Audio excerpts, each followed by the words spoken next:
राहु और केतु का नाम तो आपने सुना ही होगा।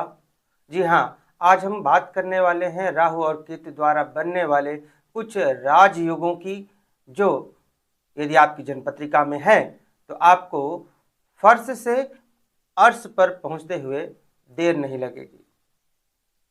नमस्कार, मैं एस्ट्रोलॉजर चंद्र प्रकाश वर्मा 27 नक्षत्रम में आप सभी का बहुत बहुत स्वागत करता हूं। शुरू से अंत तक इस वीडियो में बने रहिए, क्योंकि हम यहाँ पर राहु केतु के द्वारा बनने वाले राजयुगों की भी चर्चा करेंगे और उपायों की भी बात करेंगे। तो किसी भी जन्मपत्रिका में, किसी भी कुंडली में ऐसे बहुत से योग होते हैं जो शुभ और अशुभ दोनों प्रकार के परिणाम देते हैं।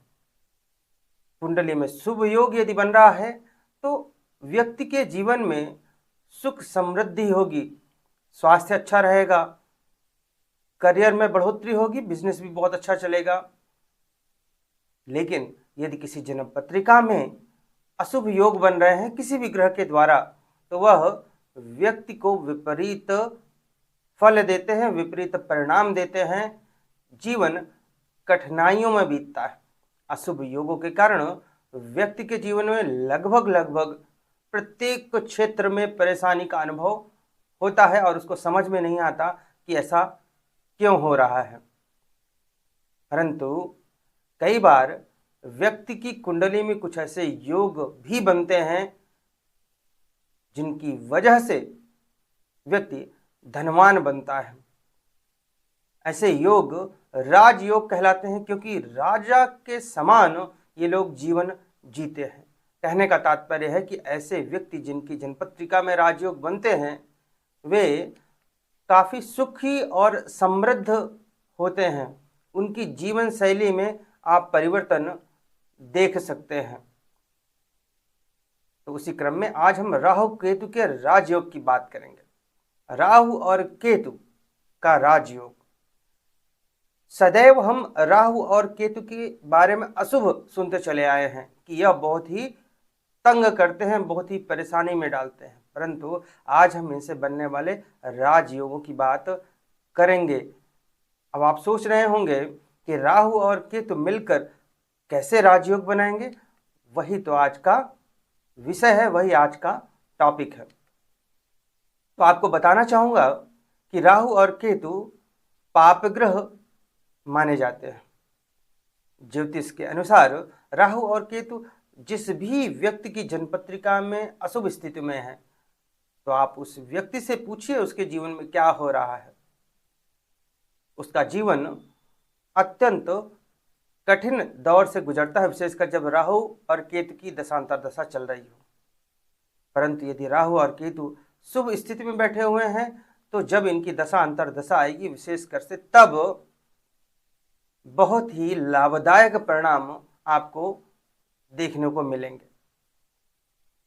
तो अब इन जो पाप ग्रह हैं राहु और केतु, इससे राजयोग कैसे बनता है, तो चलिए इस चर्चा को आगे बढ़ाते हैं कि राहु और केतु जो कि पाप ग्रह हैं, यह राजयोग का निर्माण कैसे करते हैं। उससे पहले आप सभी जानते होंगे कि किसी भी व्यक्ति की जन्म पत्रिका में 9 ग्रह होते हैं और राहु और केतु भी अपना उतना ही महत्वपूर्ण स्थान रखते हैं जितना अन्य 7 ग्रह रखते हैं। और इस कलयुग में तो बिना इनके कुछ संभव ही नहीं है। जो भी जीवन कोई भी व्यक्ति जीता है, यदि राहु और केतु का प्रभाव हटा दो तो वह नीरस हो जाएगा। कारण क्या है? राहु जहां भी बैठते हैं वहां से 3 अन्य भावों को देखते हैं। केतु जहां बैठते हैं वहां से 3 अन्य भावों को देखते हैं, क्योंकि इनकी दृष्टियां गुरुवत होती हैं, 5वीं, 7वीं और 9वीं। तो इस प्रकार से 2 जगह ये लोग बैठ गए और 3 जगह पे प्रत्येक ग्रह ने देखा, तो आधी से अधिक कुंडली के भावों पर तो इन्हीं का राज होता है, इन्हीं की दृष्टि होती है या ये उसमें विराजमान होते हैं। तो इनका अत्यंत प्रभाव होता है किसी भी व्यक्ति के जीवन को कैसे आगे बढ़ाना है या नीचे ले जाना है, यह करने में। राहु ग्रह की बात करें तो ज्योतिष में राहु को कठोर ग्रह कहा गया है। राहु एक पाप ग्रह है, केतु भी पाप ग्रह है, और राहु को कठोर, चोरी, दुष्कर्म, त्वचा के रोग और जितने भी इन्फेक्शन वाली बीमारियां हैं उनसे जोड़ा गया है। साथ ही साथ यह भी बताना चाहूंगा कि जन्म पत्रिका में राहु की दशा अशुभ होती है तो उस जातक को अपने जीवन में कई तरह की परेशानियों से गुजरना पड़ता है, जैसा कि अभी कुछ देर पहले भी हमने इस पर बात की। वहीं यदि जातक की जन्म कुंडली में राहु चौथे भाव, पांचवें भाव, 10वें भाव या फिर 11वें भाव में विराजमान हो, कहाँ?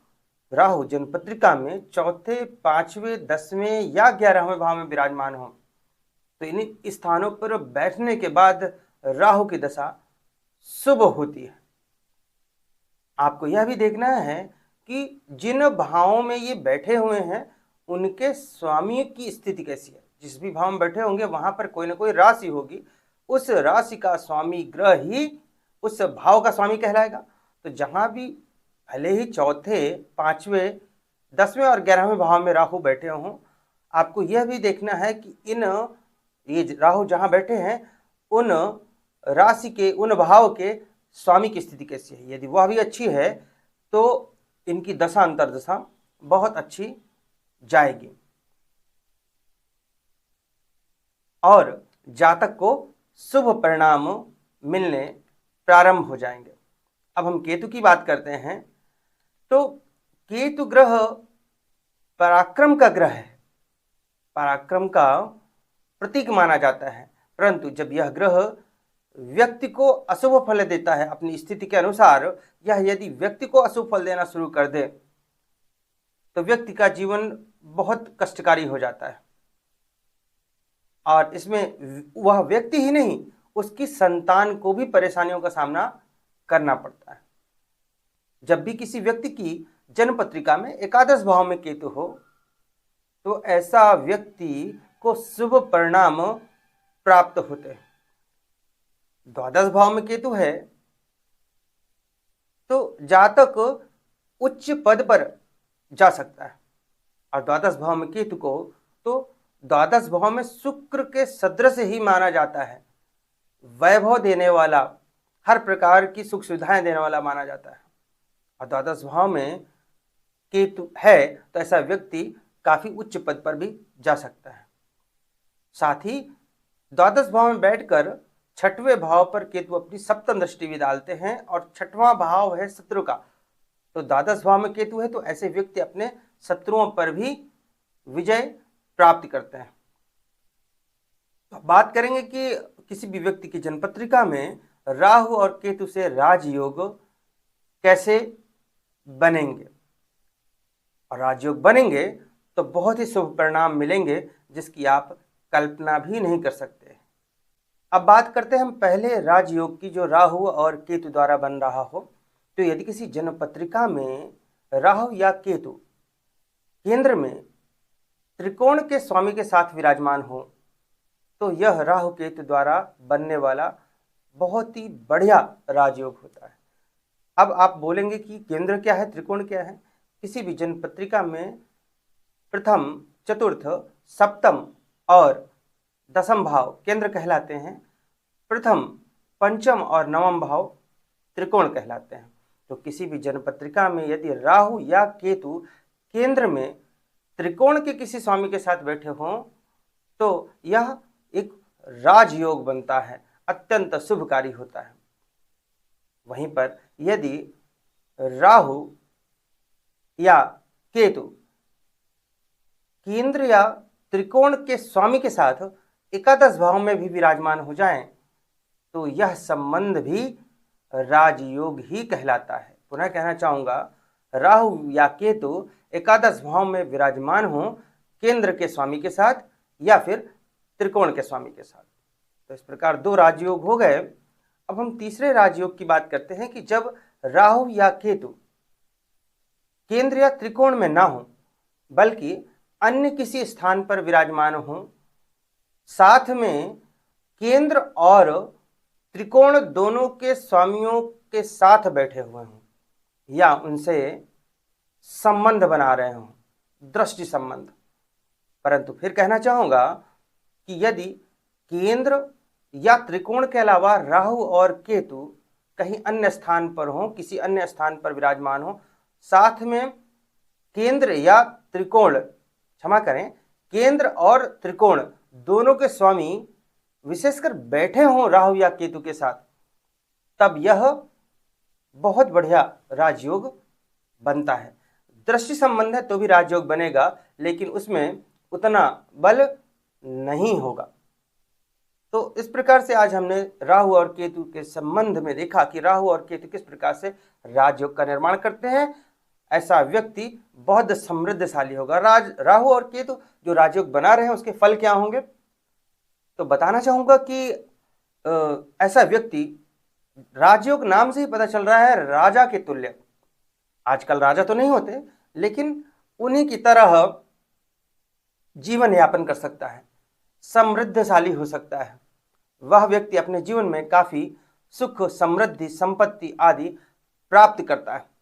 साथ ही जन्म पत्रिका में आप देखेंगे तो जो केंद्र का भाव होता है, जो मैंने बताया, केंद्र पहला, चौथा, सातवां और 10वां भाव होता है, यह विष्णु स्थान कहलाता है। और जो त्रिकोण का स्थान है, विशेषकर पंचम और नवम भाव जो त्रिकोण के स्थान है, ये लक्ष्मी स्थान कहलाते हैं। तो इस प्रकार यदि राहु और केतु उपरोक्त बताए गए अनुसार राजयोग बना रहे हैं आपकी जन्म पत्रिका में, तो आप बहुत ही सौभाग्यशाली होते हैं। जब भी केंद्र व त्रिकोण के स्वामियों का कुंडली में संबंध बनता है, तब राजयोग की स्थिति बनती है। यहां राहु और केतु जातक को ऐसे तो अशुभ परिणाम देते हैं, परंतु राहु और केतु का केंद्र और त्रिकोण के स्वामियों के साथ जो मैंने अभी संबंध बनाए, उसमें ये राजयोग का निर्माण करते हैं, अत्यंत शुभ फल देते हैं, काफी समृद्धि हासिल करता है ऐसा व्यक्ति। इसी के साथ साथ वह अपने जीवन में एक बहुत ही समृद्धशाली व्यक्ति होता है। मान सम्मान, यश, सब कुछ होता है उसके पास। सोसाइटी में लोग उसका बहुत सम्मान करते हैं। धन दौलत की कोई कमी नहीं होती है। ऐसे जातक बहुत धनी होते हैं। और यह भी बताना चाहूंगा कि राहु केतु के राजयोग से जातक को अचानक से धन लाभ भी होता है। तो राजयोगों के बाद अब हम बात करेंगे राहु और केतु को प्रसन्न करने के लिए क्या उपाय करने चाहिए। यदि आपकी जन्मपत्रिका में राहु और केतु अच्छी स्थिति में नहीं है, तो कौन से ऐसे उपाय करें जिनसे इनसे शुभ फल की प्राप्ति हो सके। तो राहु की बात करते हैं, राहु के उपाय की बात करते हैं। तो जिस भी व्यक्ति की जन्मपत्रिका में राहु की दशा सही नहीं है, राहु की स्थिति सही नहीं है, तो राहु की दशा सही नहीं होगी। तो उस जातक को राहु देव के बीज मंत्र का प्रतिदिन जाप करना चाहिए। बीज मंत्र क्या है? राहु देव का बीज मंत्र है ओम राम राहवे नमः। इस मंत्र का प्रतिदिन 108 बार जाप करना चाहिए। राहु की दशा को सुधारने के लिए दूसरा उपाय है कि उस व्यक्ति को दुर्गा चालीसा का नित्य पाठ करना चाहिए, दुर्गा जी की आराधना करनी चाहिए। तीसरा उपाय, यदि राहु की दशा अच्छी नहीं चल रही है, राहु की स्थिति अच्छी नहीं है आपकी जन्मपत्रिका में, तो उस व्यक्ति को चाहिए कि वह शिवलिंग पर नित्य जलाभिषेक करे और मांस मदिरा का सेवन ना करे। और यदि आप रोजाना, ये अगला उपाय है, यदि आप रोजाना पक्षियों को बाजरा खिला रहे हैं, तो इससे भी राहु की दशा में आपको शुभ परिणाम देखने को मिल सकते हैं। अब यहाँ पर बोलना चाहूँगा कि पक्षियों के लिए बाजरा हर मौसम में सही नहीं होता है। तो कृपया उस बात का भी आप ध्यान रखें। तो ये रहे राहु के उपाय। हम चर्चा कर लेते हैं केतु के उपाय के बारे में कि यदि आपकी जन्म पत्रिका में केतु शुभ स्थिति में नहीं है, शुभ परिणाम नहीं दे रहे हैं, तो क्या उपाय करने चाहिए। पहला उपाय, अपनी जन्म पत्रिका में देखें यदि केतु अच्छी स्थिति में नहीं है तो पहला उपाय है शनिवार का व्रत करना चाहिए। ऐसे व्यक्तियों को कम से कम 18 शनिवार का व्रत अवश्य करना चाहिए।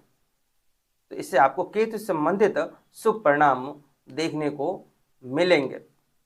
अगला उपाय कि केतु के बीज मंत्र का प्रतिदिन 108 बार जाप करना चाहिए। केतु का बीज मंत्र क्या है? केतु का बीज मंत्र कुछ इस प्रकार है। ओम खेम केतवे नमः। तो इस मंत्र का प्रतिदिन 108 बार जाप करना चाहिए। इससे केतु जनित पीड़ा में आपको शांति मिलेगी और शुभ परिणाम देखने को मिलने लगेंगे। तो इस प्रकार से हमने अभी राहु और केतु संबंधित उपायों को जाना।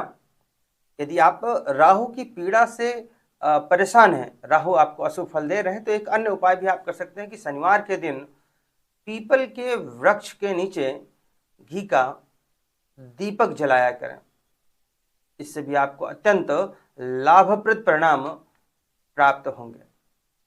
तो इस प्रकार से आज के वीडियो में हमने देखा कि राहु और केतु किस प्रकार से महत्व रखते हैं किसी भी जन्म पत्रिका में, और जहां राहु और केतु हमेशा अशुभ फल देते हैं, पाप ग्रह हैं, परंतु कुछ विशेष स्थितियों में यह राजयोग का भी निर्माण करते हैं।